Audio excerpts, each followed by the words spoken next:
चारमीनार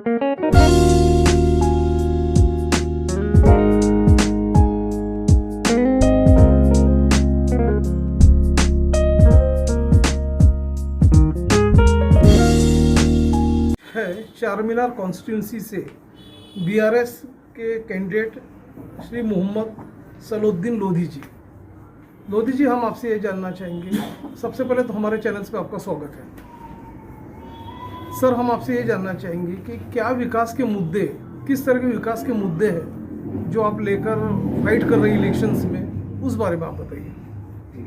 देखिए, मैं आपको ये बताना चाह रहा हूँ कि तेलंगाना जो रियासत है हमारी ये जो है इंडिया इंडिपेंडेंस होने के 1 साल के बाद निज़ाम स्टेट से इंडिया का कॉम्प्रोमाइज़ हुआ, वो इंडिया के अंदर ये मर्ज हुए 1 साल बाद। उसके बाद में बदकिस्मती थी तेलंगाना की।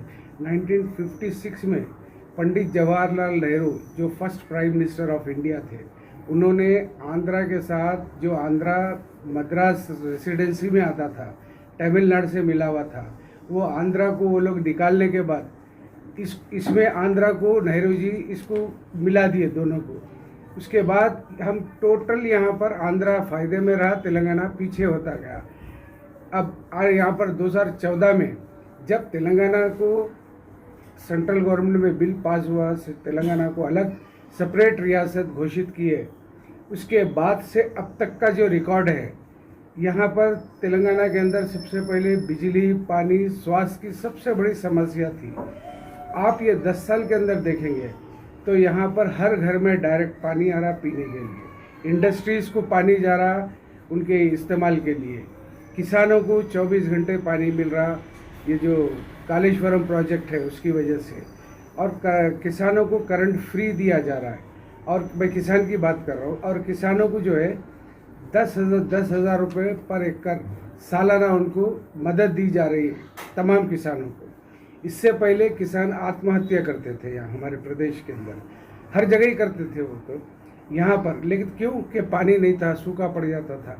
लेकिन ये केसीआर की दूरअंदेशी थी कि उन्होंने सबसे पहले पानी की सिंचाई वाला काम करा। उन्होंने ये प्रोजेक्ट बना के आज हर जगह हरियाली है, हरा तेलंगाना है। वरना नहीं तो यहाँ पर तेलंगाना के अंदर खम्मम डिस्ट्रिक्ट है, महबूब नगर डिस्ट्रिक्ट है, ऐसे कई डिस्ट्रिक्ट है जहाँ पीने का पानी नहीं मिलता था। हम जाते आते थे, देखते थे। आज पूरे तेलंगाना के अंदर हर घर में आप टैप खोलो, आपको पानी मिल जाएगा। किसानों को मोटर का बटन ऑन करो, उनकी खेती को पानी मिल जाता।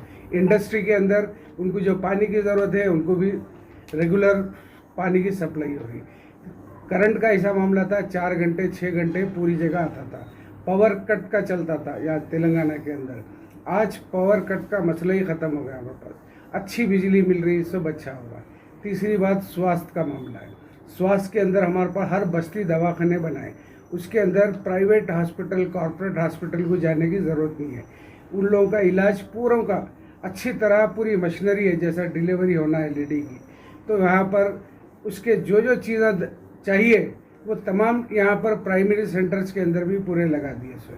तो यहाँ पर हर तरह से तेलंगाना जो है ना रियासत, हिंदुस्तान की सबसे छोटी बेबी स्टेट है, ये छोटी रियासत है, लेकिन बावजूद इसके तरक्की के मामले में कि पर कैपिटा इनकम इंडिया के अंदर तेलंगाना का नंबर 1 है। लिटरेसी रेट 66% से ज़्यादा है हमारा।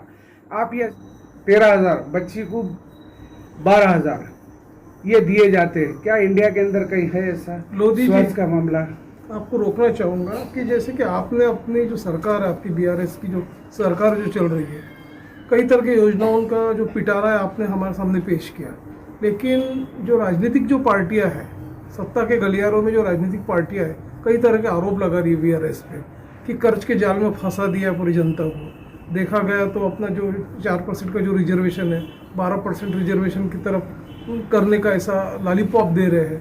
तो और दूसरी बात, चारों तरफ अतिक्रमण फैला हुआ है, शहर का ब्यूटिफिकेशन रोका हुआ है, अतिक्रमण का जाल फैल गया, बेरोजगारी के ग्राफ बढ़ गए, ये सारी कई तरह की शिकायतें हैं। उस पर आप क्या कहोगे?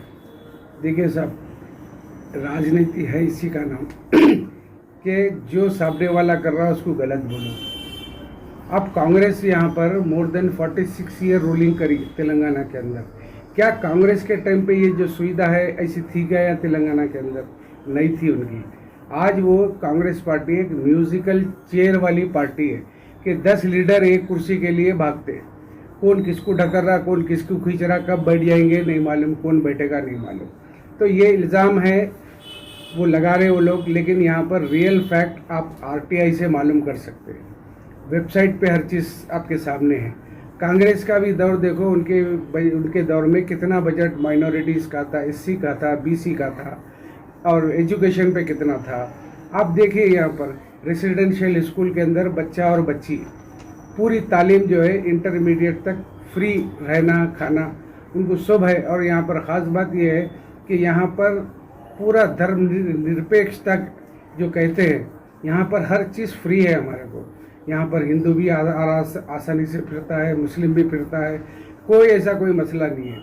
अब ये कांग्रेस वाले या बीजेपी वाले बोल रहे हैं, तो ये लोग जो है सिर्फ बोल रहे हैं। इनके दौर में बीजेपी की जहाँ हुकूमत है रियासतों में, आप वहाँ का जायज़ा लीजिए, कांग्रेस की जहाँ हुकूमत है वहाँ का भी जायज़ा लीजिए, तेलंगाना के 10 साल का भी आप जायज़ा लीजिए।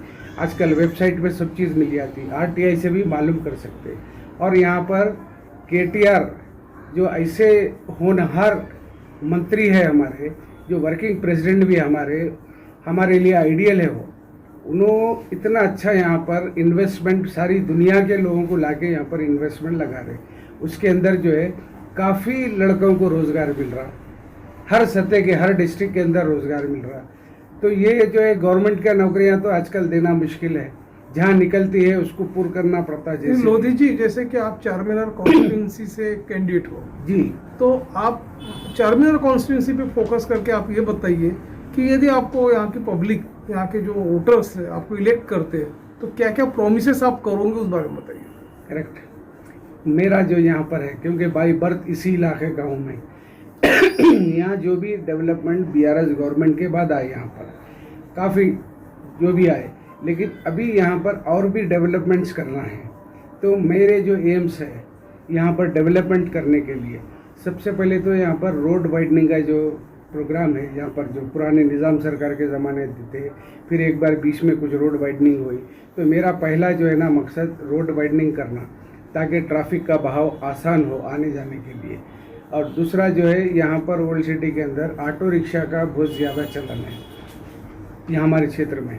तो मैं ये चाहूँगा, मैं आते ही सबसे पहले वो ऑटो के पेट्रोल के जो ऑटोज़ हैं उन लोगों को उनकी जगह जो है उनको डिस्टर्ब किए बगैर उनको सीएनजी का ऑटो, इलेक्ट्रिक ऑटोज़ सबसे पहला मेरा काम है उनको प्रोवाइड करूँगा, ताकि ऑटो रिक्शा वालों को भी, चालकों को भी अपनी सहूलत हो जाए और पब्लिक को भी सहूलत होए। और अहम बात यह है कि पोल्यूशन से बचेंगे हम सब लोग। तो ये एक सहूलत हो गई, रोड वाइडनिंग की है, ये एक सहूलत हो गई।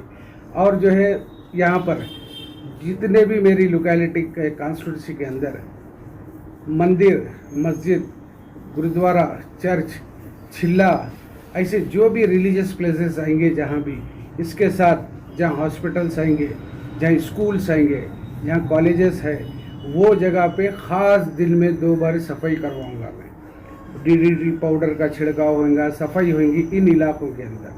तो इस बात का मैं ध्यान रखूँगा, जिससे सेहत भी अच्छी रहेंगी, बच्चे भी सब अच्छे रहेंगे। ये लोधी जी, अब जबकि जो इलेक्शंस है आखिरी चरण में आ चुका है, पद यात्रा भी हो रही है, आपकी जनसंपर्क भी काफ़ी बढ़ गया आपका, तो यहाँ के जो वोटर्स हैं, चारमीनार से आप स्टैंड हो, तो यहाँ के वोटर्स को आपके क्या अपील रहेंगी, वोट अपील क्या रहेंगी आपकी? मेरी, हाँ, वही जो अभी मशीन्स में जो कौन सा नंबर दबा के करे, ये अपील कीजिए आप। हाँ, मेरा जो है चारमीनार क्षेत्र के अंदर 14 कैंडिडेट्स है।